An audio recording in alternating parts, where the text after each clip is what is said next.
بسم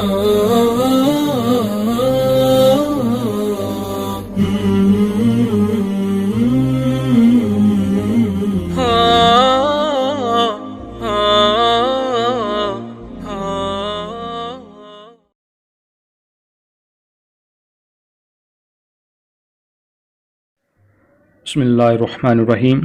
فارسی گرامر کے آج کا سبق ہے فعل حال کا بیان۔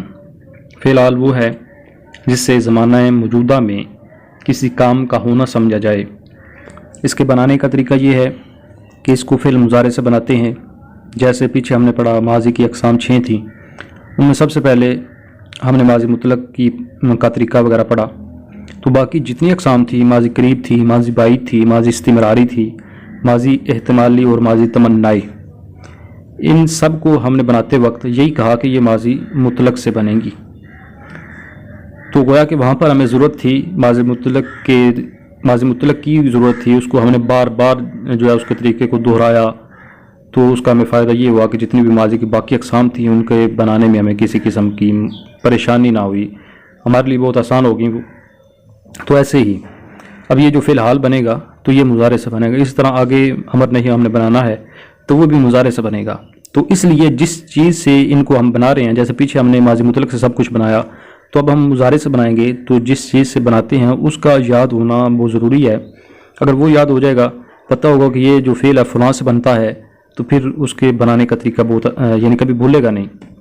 تو سب سے پہلے اس کے لیے ضروری ہے اس فعل حال کے لیے کہ آپ کو مضارع آنا چاہیے۔ مضارع کے بارے میں نے بتا دیا تھا، اس کا کوئی قاعدہ نہیں ہوتا، اس کا طریقہ فقط یہی ہے کہ یہ جو کتابیں ہیں ان کے آخر پر مصادر دیے گئے ہیں، مصادر کے ساتھ ہی پھر ان کا مضارع بھی وہ بیان کر دیتے ہیں۔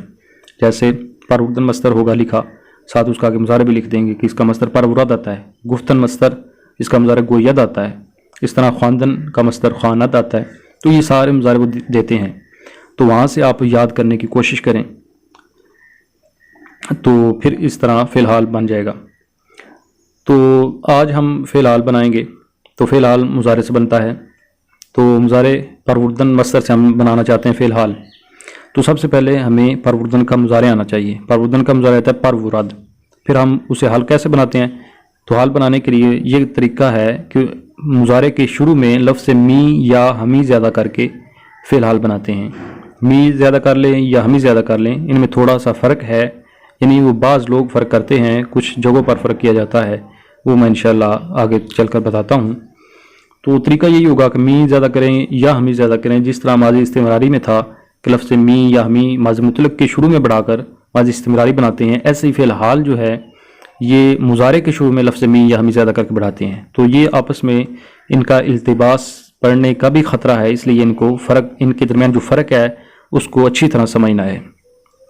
فرق کیا ہوگا؟ فرق یہ ہوگا کہ وہ ماضی مطلق تھی تو اس میں جو دال ہے اس کے آگے علامات جمع ہوتی جائیں گی، دال کے آگے علامت، ہر سیگا جو بنانا ہے اس کی علامت اس کے آگے لگاتے جائیں گے۔ تو جو اس طرح کا سیگا آپ کے نظر آئے گا، پیچھے می یا ہمی ہے، اس کے بعد ماضی کا سیگا ہے، اس کے آگے دال کے آگے یعنی علامت جمع ہے، تو وہ پھر ماضی استمراری ہوگا۔ اور جو ایسا سیگا نظر آئے کہ می یا ہمی بھی شروع میں ہے اور آگے جو فعل ہے اس میں دال نہیں ہے بلکہ دال کی جگہ پر کوئی اور علامت آ گئی ہے، تو پھر وہ فعل حال ہوگا۔ تو یہ ان کے درمیان فرق کرنے کا طریقہ ہے۔ تو جیسے پروردن مصدر اس کا مضارع آتا ہے پرورد، تو ہم نے حال بنانا ہے، می شروع میں لگا دیں تو بن جائے گا می پرورد یا ہمی پرورد، تو یہ فعل حال بن گیا۔ تو اردو میں اس کو کیسے بناتے ہیں؟ اردو میں اس کا طریقہ یہ ہوتا ہے کہ مصدر کے آخر پر جو نون الف نا ہوتا ہے اس کو دور کر کے تا الف تا اور آخر میں ہے زیادہ کر دیتے ہیں، تو یہ اردو میں بن جاتا ہے۔ جیسے پالنا سے پالتا ہے۔ تو گردان باقی کس طرح بنے گی؟ پہلا سیگا تو ہم نے حاصل کر لیا کہ فعل مضارع پرورد تھا، اس کے شروع میں می لگایا تو می پرورد بن گیا۔ باقی کے سیگے ایسے ہی حاصل ہوں گے، جیسے مضارع میں ہم نے گردان چلائی کہ دال کی جگہ پر باقی علامات لگاتے جانا ہے۔ تو واحد غائب کا سیگا بنا لیا، تو اب جمع غائب کا کیسے بنے گا؟ دال کی جگہ پر نون دال لگا دیں تو بن جائے گا می پرورند۔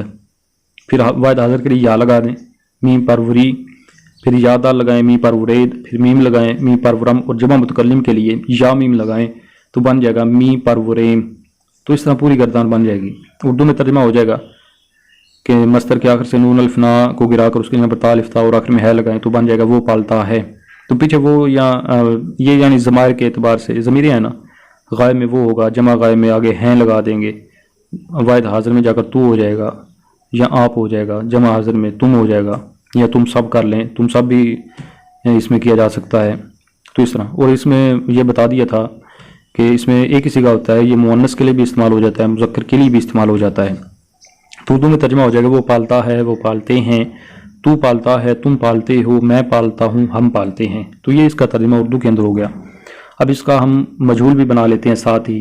مجہول کا وہی طریقہ ہے جو ایک بار ہم نے پڑھ لیا ہے، وہ میں نے اس وقت بھی بتایا تھا کہ یہ ہر فعل کو بنانے کے لیے اس کا مجہول بنانے کے ایک ہی طریقہ ہے۔ تو کیا طریقہ تھا کہ کوئی بھی مصدر ہم نے اس سے مجہول بنانا ہے تو سب سے پہلے اس مصدر سے آپ اس کا ماضی مطلق بنائیں، ماضی مطلق بنانے کے بعد اس کے آگے ہاں لگا دیں۔ یہ کام کرنے کے بعد آپ شدن مصدر کی گردان بنا کر اس کے آگے لگا دیں ساری گردان پیچھے، یعنی اس جو ماضی مطلق بنایا اس کے وہ اور اس کے آگے ہاں، یہ جمع کریں اس کے آگے، یعنی گردان جمع کرتے جائیں، تو یہ پوری وہ مجہول کی گردان بن جائے گی۔ تو پروردن سے ہم بنانا چاہتے ہیں تو سب سے پہلے اس سے ماضی مطلق بنے گی پرورد، نون اور اس سے پہلے زبر کو گرا تو پرورد بنا، حال گئی پروردہ بن گیا۔ اب ہم حال کی شدن سے گردان چلا لیں گے۔ حال فی الحال کی شدن سے گردان کیسے چلے گی کہ شدن سے پہلے ہم مضارع بنائیں گے، شدن کا مضارع شوادہ آتا ہے، اس کے شروع میں مین بڑھائیں تو بن جائے گا میشواد، میشوند، میشوی، میشوید، میشوم، میشویم، یہ بن گیا۔ اب پروردہ جو ہے نا اس کو شروع میں رکھ کر یہ گردان آگے بڑھا دیں تو بن جائے گا پروردہ، پروردہ میشود، پروردہ میشوند، پروردہ میشوی، پروردہ میشوید، پروردہ میشوم اور پروردہ میشویم۔ تو اس طرح بن جائے گا، ترجمہ ہو جائے گا وہ پالا جاتا ہے، یعنی مجہول کا ترجمہ وہ پالا جاتا ہے۔ اب مجہول میں گیا کے ساتھ کیا جاتا ہے یا جاتا کے ساتھ کیا جاتا ہے، تو یہاں پر جاتا ہے کہ وہ پالا جاتا ہے، وہ پالے جاتے ہیں، تو پالا جاتا ہے، تم پالے جاتے ہو، میں پالا جاتا ہوں، ہم پالے جاتے ہیں۔ تو اس طرح ایک آدھ اور مثال لے لیتے ہیں ہم، جیسے نوشتن مصدر، اس کا معنی ہوتا ہے لکھنا، اس کا مضارع آتا ہے نویسد، تو اسے ہم حال بنانا چاہتے ہیں تو سب سے پہلے مضارع میں جب پتہ چل گیا کہ یہ نویسد ہے تو اس کے شروع میں می یا ہمیز زیادہ کریں تو بن جائے گا می نویسد، پھر گردان چلائیں، می نویسند، می نویسین، می نویسید، می نویسم، می نویسیم، یہ بن گیا۔ اس کا اردو میں ترجمہ کریں، لکھنا کے آخر سے نون الفنا کو گرائیں، تا الف تا ہے بڑھائیں تو بن جائے گا وہ لکھتا ہے، وہ لکھتے ہیں، تو لکھتا ہے، تم لکھتے ہو، میں لکھتا ہوں، ہم لکھتے ہیں۔ اب مجہول بنائیں تو سب سے پہلے نوشتن سے ماضی مطلق کی گردان بنائیں، گردان بنانے کے بعد یعنی گردان نہیں پورا پہلا صیغہ صرف بنانا، ماضی مطلق کا واحد غائب کا صیغہ بنائیں، آگے ہا لگائیں تو بن جائے گا نوشتہ۔ اب یہ شدن سے گردان آگے چلا دیں، میشود سے یعنی میشوند، میشوی، میشوید، میشوم، میشویم، تو بن جائے گا پوری گردان نوشتہ میشود، نوشتہ میشوند، نوشتہ میشوی، نوشتہ میشوید، نوشتہ میشوم، نوشتہ میشویم۔ تو اس طرح پوری گردان بن گئی۔ ترجمہ ہو جائے گا وہ لکھا جاتا ہے، وہ لکھے جاتے ہیں، تو لکھا جاتا ہے، تم لکھے جاتے ہو، میں لکھا جاتا ہوں، ہم لکھے جاتے ہیں۔ تو اس طرح اب اس طرح جس طرح پہلے تو میں نے آپ کو مضارع دیے، یعنی اس میں کتاب کے صفحے پر دیے گئے ہوتے تھے، ان کو یاد کرنے کے لیے کہا، تو اب آپ نے یہ کرنا ہے کہ وہ جو مصدر دیے تھے ان کے مضارع بھی یاد کرنے ہیں، تاکہ فعل مضارع سے فعل مضارع کی گردان بھی آپ کو آپ بنا سکیں، پھر اس کے بعد فعل حال کی گردان بھی آپ بنا سکیں۔ تو اس کے لیے یہ ضروری ہے کہ کچھ تو الفاظ کا ذخیرہ ہونا چاہیے، جس کو وکیبلری کہتے ہیں، یعنی الفاظ کا ذخیرہ، اس کے لیے مصادر یاد ہونے چاہیے، اور جو بھی مصدر آپ یاد کریں ساتھ ہی اس کا جو مضارع ہے وہ بھی یاد کر لیں۔ اور یہ کتابیں PDF میں مل جاتی ہیں، جیسے یہ جو سامنے آپ کے ہے اس کا نام ہے تسہیل المصادر، اس طرح فارسی قاعدہ، اس کے علاوہ اور بھی بے شمار کتب ہیں، تو ان کے آخر پر یہ مصادر دیے گئے ہوتے ہیں۔ تو اب می اور ہمی کے درمیان تھوڑا سا فرق ہے، یعنی بعض اوقات فرق کر لیا جاتا ہے۔ وہ فرق یہ ہے کہ می کو ہمی کو جو ہے نا وہ استمرار کے لیے لگتے ہیں، اور فی الحال کے اندر بھی استمرار والا معنی پایا جاتا ہے، جس طرح میں نے بتایا تھا کہ ماضی استمراری کا نام بھی استمراری ہے اور اس کا ترجمہ بھی استمرار، یعنی کر وہ پال، ہم اس کا ترجمہ کرتے تھے وہ پالتا تھا، تو اس کا میں نے بتایا تھا کہ وہ پال رہا تھا بھی کر سکتے ہیں۔ تو اسی طرح یہاں پر بھی جب ہم نے ترجمہ کیا کہ وہ پالتا ہے تو اس میں استمرار بھی ہوتا ہے، وہ استمرار آتا ہے می یا ہمی کی وجہ سے، یعنی ہمی کی وجہ سے اور می کی وجہ سے بھی آ جاتا ہے، یعنی کبھی کبھار تو ان میں فرق نہیں کیا جاتا کہ دونوں سے ہی استمرار والا معنی بھی لے لیا جاتا ہے اور مطلق حال والا بھی معنی لے لیا جاتا ہے۔ تو استمرار والا ترجمہ پھر ایسے کریں گے کہ وہ پالتا ہے سے کر لیں گے وہ پال رہا ہے، وہ پال رہے ہیں، تو پال رہا ہے، تم پال رہے ہو، میں پال رہا ہوں، ہم پال رہے ہیں، یہ بھی ترجمہ ہو جائے گا، یا پھر ایسے بھی ہو جائے گا کہ وہ بار بار پال رہا ہے، تو اس طرح بھی ترجمہ اس کا کیا جا سکتا ہے۔ تو فرق یہ اس میں کیا جاتا ہے، یعنی کہ می کو مطلق مضارع کے مطلق حال کے لیے، کچھ بعض کہتے ہیں کہ می جو ہے نا یہ مطلق حال کے لیے ہے، کہ جب آپ می پر ورد کہیں گے تو اس وقت آپ اس سے استمرار والا معنی نہیں لے سکتے، اور می جو ہے نا یہ استمرار کے ساتھ خاص ہے، کہ می پر ورد کہیں گے تو اس میں استمرار والا معنی پایا جائے گا، اس کا پھر ترجمہ ہوگا وہ پال رہا ہے یا وہ بار بار پال رہا ہے۔ لیکن زیادہ تر یہ دونوں یعنی دونوں معنی کے لیے استعمال ہو جاتے ہیں، حال مطلق کے لیے بھی اور حال استمراری اور دوامی کے لیے بھی یہ استعمال ان کو کیا جا سکتا ہے۔ اچھا، اس کے بعد یہ کچھ سوالات دیے گئے ہیں، ان کو بھی حل کرنے کی کوشش کرنی ہے، کسی بات کی اگر سمجھ نہ آئے تو مجھ سے پوچھ لینا ہے۔ یہ خاص کر یہ جو اردو میں ترجمہ کریں اور پھر فارسی میں ترجمہ کریں، ان کو لازمی حل کرنا ہے۔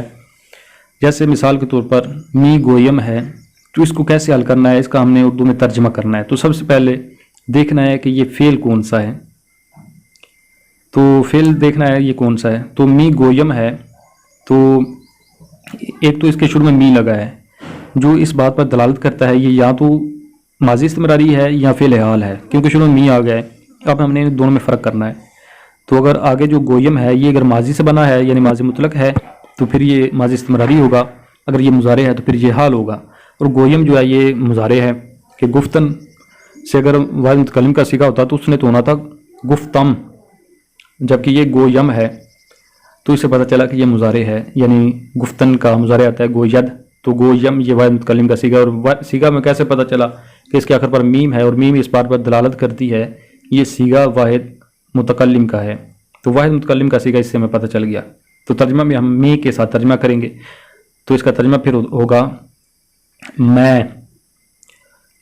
میں کہتا ہوں، تو اس طرح اس کا ترجمہ ہو جائے گا۔ اس طرح اب ایک اور مثال لیتے ہیں کہ وہ پڑھتا ہے، اس کا ہم نے فارسی میں ترجمہ کرنا ہے، تو اس کے لیے بھی سب سے پہلے دیکھنا ہے کہ یہ فعل کون سا ہے۔ وہ پڑھتا ہے، تو علامت ہم نے مضارع کی فعل حال کی پڑھ لی کہ اردو کے اندر اس کے آخر پر تا الف تا اور ہے آتا ہے، تو اب یہاں پر دیکھیں علامت پائی جا رہی ہے تو ہمیں پتہ چل گیا کہ یہ فعل حال ہے۔ تو اب ہمیں جب یہ معلوم ہو گیا تو ہمیں پھر آدھے سے زیادہ کام ہو گیا۔ اب ہم نے دیکھنا ہے کہ اس میں مصدر کون سا استعمال ہوا ہے، تو اس میں پڑھتا ہے تو پڑھنا مصدر استعمال ہوا ہے۔ پڑھنا کی فارسی میں آنی چاہیے، پڑھنا کہتے ہیں خواندن، اس کا معنی پڑھنا ہوتا ہے۔ پھر ہم کیونکہ حال بنانا چاہتے ہیں تو خواندن کا پھر مضارع یاد ہونا چاہیے۔ خواندن کا مضارع آتا ہے خواند، نون ساکن ما قبل زبر، خواند، تو یہ بن گیا۔ پھر اب ہم نے دیکھنا کہ صیغہ کون سا ہے، وہ پڑھتا ہے، تو یہ واحد غائب کا صیغہ ہے، تو بن جائے گا می خواند۔ تو اس طرح یہ صیغوں کو حل کیا جاتا ہے۔ تو ان میں آپ اس کو مشق کریں، اس کی مشق کریں، جتنی زیادہ مشق ہوگی اتنا زیادہ سبق اچھا ہو جائے گا۔ کسی بات کی سمجھ نہ آئے تو وہ مجھ سے پوچھ لینی ہے۔